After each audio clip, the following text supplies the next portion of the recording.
If you're in perimenopause and you've been working on your gut, the probiotics, the elimination protocols, the anti inflammatory diet, and the results keep coming back or they never quite held the way that you expected, the problem is almost certainly not what you've been doing for your gut. It's what's been happening to the gut environment before any of those interventions arrive. The HPA axis, the stress hormone command center, governs gut function at every level: motility, the mucosal barrier, the immune environment, the microbial community responsible for clearing your hormones. When cortisol is dysregulated, it disrupts all of it continuously and upstream of everything you're doing for your gut. The gut work is not wrong. The foundation it's being applied to is not stable yet. That's what this episode is about. Welcome to the Perimenopause Reset. I'm Miriam, functional nutritionist and gut hormone specialist for women in perimenopause and menopause. Every episode of this show gives you the clinical piece that's missing from the standard perimenopause conversation. Not the what. Most women in perimenopause already know what to try. The why, the what keeps stalling. Today's episode: why your gut symptoms keep coming back in perimenopause. You're going to learn exactly how the stress hormone system governs gut function and why cortisol dysregulation in perimenopause disrupts the gut at 4 distinct levels simultaneously. You're going to learn how that disruption expresses differently across the 5 gut hormone archetypes. And you're going to learn why the sequence of intervention determines whether gut work holds or keeps returning. This episode is for you if your gut protocol keeps working and then stopping, if the results come back, if you've done significant gut work and still hit a wall you can't explain. Know your gut hormone archetype before you listen. It makes the second half of this episode significantly more specific to you. My free quiz is in the show notes, takes about 4 minutes. So I want you to take it now or pause in about 8 minutes when we reach the archetype section. So let's go. I want to start with a clinical picture most gut protocols never account for. The HPA axis, the hypothalamic pituitary adrenal axis, is the body's primary stress hormone system. It governs the cortisol response. And in perimenopause, as estrogen and progesterone decline, the buffer that contained and regulated that cortisol response erodes. The HPA axis becomes dysregulated. The cortisol baseline rises, the recovery is slower, and the amplitude of the response to any given stressor increases.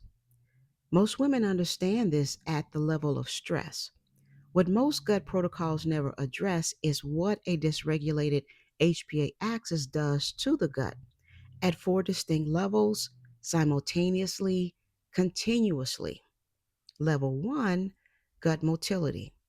Cortisol suppresses the enteric nervous system, the nerve network that governs the movement of food and waste through the digestive tract. When cortisol is chronically elevated, motility slows. The clinical expression: bloating, constipation, a gut that is sluggish regardless of dietary input. The reason dietary fiber and probiotics produce inconsistent results is that the motor that moves everything is running slow, and that motor is governed by a stress signal, not a food signal. Level 2: secretory IgA. Secretory IgA is the primary immune protein in the gut lining, the first line of defense against pathogens, opportunistic bacteria, and inflammatory triggers. Chronic cortisol elevation suppresses secretory IgA production directly. When the gut immune environment is compromised, colonization by dysbiotic organisms becomes easier and harder to reverse. Probiotic interventions applied in this environment work against a suppressed immune context that limits how much ground any new organism can hold. Level 3, mucosal barrier integrity. The mucosal barrier, the single cell thick lining that separates gut contents from the bloodstream, is maintained by tight junction proteins. Cortisol disrupts tight junction integrity directly. When the barrier is compromised, lipopolysaccharide, or LPS for short, from gram negative bacteria crosses into circulation. LPS is a potent inflammatory signal. It activates the HPA axis, driving further cortisol release. This is the LPS feedback loop. Gut barrier disruption drives cortisol elevation, which drives further gut barrier disruption. It is not possible to break this loop from the gut side alone. Level 4, the estrobolome. The estrobolome is the subset of gut bacteria or gut microbiota that is responsible for metabolizing and clearing estrogen. It requires a stable gut environment, a functioning mucosal barrier, a regulated immune context, adequate motility to operate correctly. When the gut is in a chronic cortisol disrupted state, estrobolome function is compromised. Estrogen that should be cleared is reabsorbed into circulation. The hormone symptom cluster that looks like estrogen excess, mood shifts, breast tenderness, pre period weight retention, is often estrogen that cannot exit. The exit mechanism is in the gut. The gut mechanism is being disrupted upstream by cortisol. 4 levels, all of them downstream of the same dysregulated HPA axis. This is the cascade. This is why gut work applied before the stress axis is addressed produces results that don't hold. The mechanism driving the disruption is still running. Here's what makes this clinically significant for perimenopause specifically. The cascade does not produce the same picture in every woman. The same cortisol dysregulation it hits 5 different gut hormone patterns 5 completely different ways, 5 different gut expressions, 5 different hormone pictures, 5 different points where the cascade creates the wall. You just heard the mechanism. Now, this next section we're going to go into tells you which expression is yours. There are 5 gut hormone archetypes in this framework. Before I walk through each one, here's how to listen to this section. You don't need to identify with all 5. You're listening for the one that sounds like your gut story, the one where you find yourself nodding or thinking, that's exactly what's been happening. When you hear it, that's your pattern. Now, the quiz in the show notes confirms it in 4 minutes. I want you to take it after you finish the episode, or you can go ahead and pause now, but don't skip it. Knowing your pattern makes everything in this following section significantly more actionable.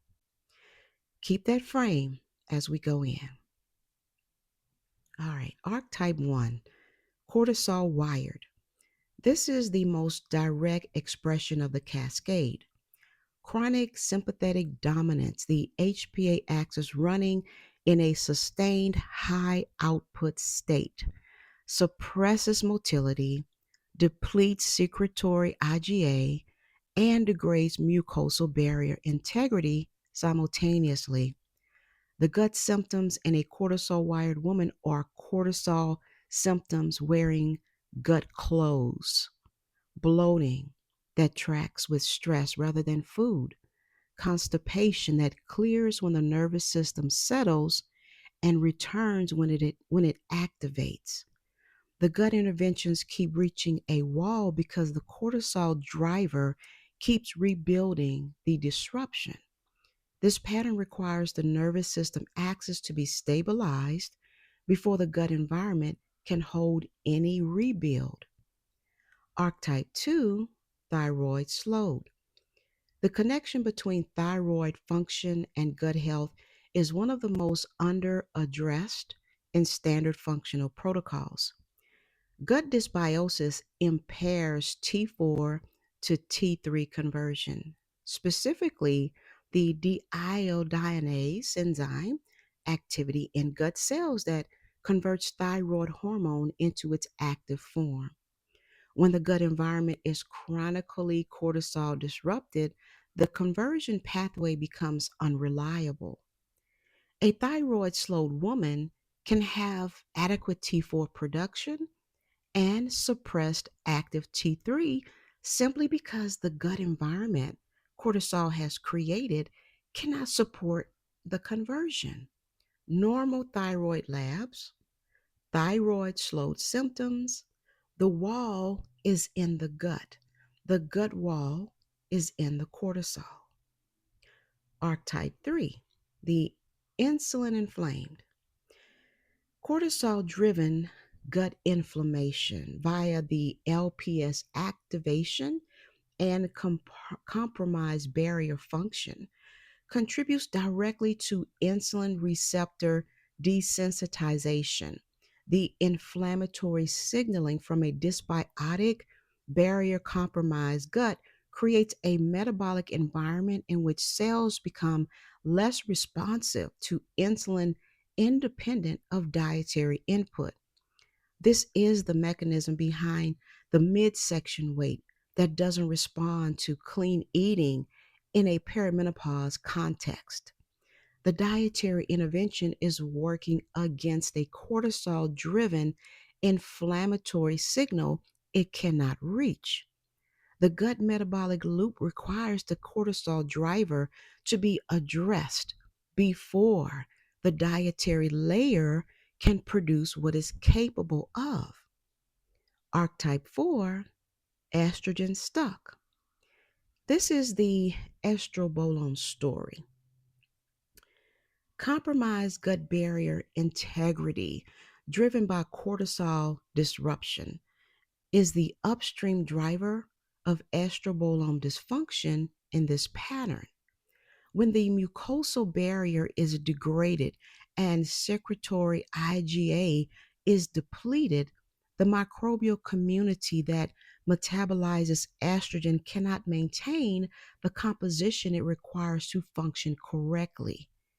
Beta glucuronidase activity increases, the enzyme that deconjugates estrogen and returns it to circulation rather than allowing it to clear. The result is estrogen recirculation. The estrogen picture that looks like excess but is actually a clearance failure. The estrogen symptom cluster that arrives like clockwork 3 days before your period. The mood shift, the breast tenderness, the weight retention is estrogen that cannot exit. The exit is in the gut. The gut is downstream of cortisol. Archetype 5, gut hormone disconnected. This is the archetype where the HPA gut cascade is the primary clinical picture, not a secondary feature of another driver. In this pattern, the LPS feedback loop is the defining mechanism. Gut barrier disruption drives LPS into circulation. LPS activates the HPA axis. Cortisol rises further. Cortisol drives further barrier disruption. The loop is self reinforcing and cannot be broken from either end alone. The gut work addresses the barrier disruption. The nervous system work addresses the cortisol driver. Both have to move simultaneously in the correct sequence for the loop to break. Neither alone is sufficient. This is why gut hormone disconnected women frequently describe feeling like they are managing symptoms rather than resolving a pattern, because in the loop, that is exactly what is happening. Five archetypes, five expressions of the same cascade, five different points where the wall appears, and five different sequences for how to address it. If one of those descriptions just named your gut story, the quiz in the show notes confirms your specific pattern in about 4 minutes. Take it now or finish the episode first, but don't skip it. Now, the link again is in the show notes. If one of those descriptions just names something you've been living with for longer than you can explain, you probably thought of someone else while I was talking. I want you to send them this episode. There are a lot of women in perimenopause managing a gut picture they've been told is unrelated to their hormones. Again, the link is in the show notes. Send it to them. Now, I want to show you what changes when the cascade is addressed in the correct sequence. My tri-shift method addresses this cascade across three axes: nervous system, rhythm, and nourishment, in a specific order that matches the clinical requirement of the biology. The order is not a preference, it is what the cascade requires. Now, keep your archetype in front of you as we go into this next part. The entry point into the sequence is different depending on your pattern. The tri shift is a three axis framework: nervous system, rhythm, nourishment.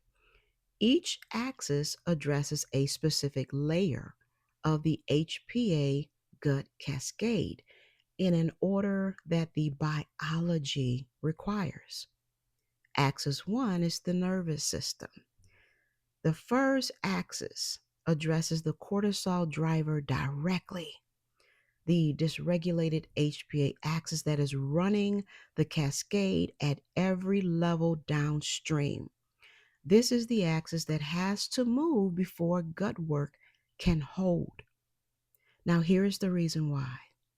When the HPA axis is in a sustained, dysregulated state, the enteric nervous system is in a corresponding state of suppression.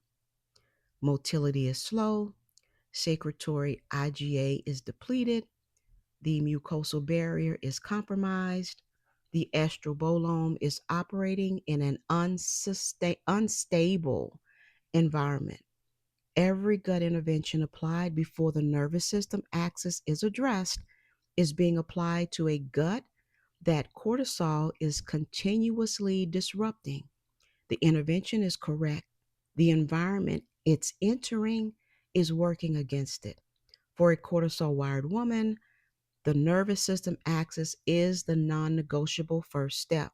The gut symptoms, the bloating that tracks stress, the constipation that clears and returns, are cortisol symptoms. Addressing the gut before the cortisol driver is stable is addressing the expression, not the mechanism. For a thyroid slowed woman, the T4 to T3 conversion environment in the gut cells cannot stabilize while the HPA axis is in a dysregulated state. The nervous system axis creates the gut environment the thyroid conversion pathway requires. For an estrogen stuck woman, estrobolome function cannot be rebuilt in a high cortisol gut environment, regardless of what estrobolome specific support is applied. Axis 1 changes the environment the estrobolome rebuild will land in. Addressing the nervous system axis first does not directly fix the gut. What it does is change the environment the gut interventions will enter. The same probiotic that helped for a while and then stopped, applied after the nervous system axis is addressed, produces different results. Not because the intervention changed, because the foundation did. Axis 2, rhythm. The second axis addresses circadian architecture, the biological timing system that governs cortisol, thyroid hormone, insulin, and leptin across a 24-hour cycle. The gut runs on a circadian rhythm. Motility, secretory IgA production, mucosal barrier repair, all of these are time dependent biological processes. They happen on a schedule. When the circadian rhythm is disrupted by irregular sleep, late night eating, or a cortisol awakening response that is dysregulated, these processes happen at the wrong time or not at all. The clinical expression: gut symptoms that don't respond to dietary change. The food is right, the timing architecture it's landing in is disrupted. For a thyroid slowed woman specifically, TSH follows a circadian architecture. Peak TSH occurs overnight. A disrupted sleep wake rhythm disrupts TSH signaling and impairs the T4 to T3 conversion environment in the gut simultaneously. Axis 2 addresses both simultaneously by restoring the circadian architecture both depend on. For a gut hormone disconnected woman, gut motility, secretory IgA production, and mucosal barrier repair all follow circadian rhythms. Disrupted circadian architecture means these repair processes are running at the wrong time or not running at all. Axis 2 restores the schedule the gut repair requires. And then axis 3, nourishment. The third axis is where gut specific nutritional support enters the sequence. Estrobolome support, mucosal barrier compounds, anti inflammatory dietary structure for the insulin inflamed pattern, liver support for the estrogen stuck pattern, archetype specific nutritional input applied to a gut environment that axis 1 and axis 2 have prepared to receive it. This is the axis most gut protocols start with.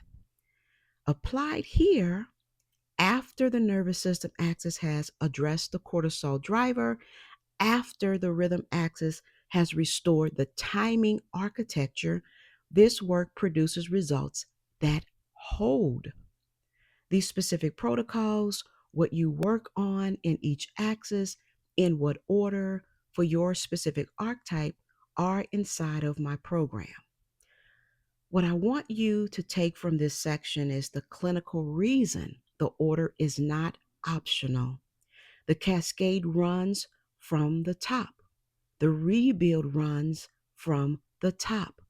Gut first is not a shortcut. It is the reason the results keep returning. Now, I want to tell you what day 91 looks like when the sequence is correct and the cascade is addressed. The bloating that tracked her stress has settled. Not because she changed what she was eating, but because the cortisol environment the bloating was living in has changed. The 3 p.m. constipation that no amount of fiber had shifted cleared in week 5. Not from a dietary change, but from the cortisol environment that had been slowing the motor all along. The pre-period mood shift that used to arrive 5 days early comes one day late now. if it comes at all, because the estrobolome is clearing estrogen in a gut environment that can finally support that function.